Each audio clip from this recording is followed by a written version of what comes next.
আজি দুপৰীয়া খাদ্যভাগ চাওকচোন। এয়া হ'ল কোমোৰা আৰু কুঁহি মাছ। এই কুঁহি মাছৰ মাথা, এইটো কুঁহি মাছৰ পিচ, এইটো বগা শিঙৰা আছিলে। এইটো ঘৰৰে বাৰীৰে কোমোৰা হয়, গছত লাগিছে।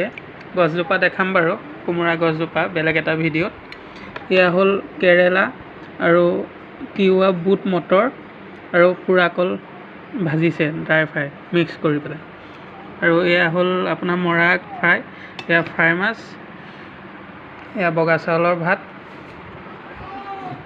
এয়া হ'ল ধুনুলি আৰু নাৰ মাছ, মানে সৰু সৰু নাৰ মাছ ভাঙি চিঙি বনাইছে গ্ৰেভি টাইপত ভাজি।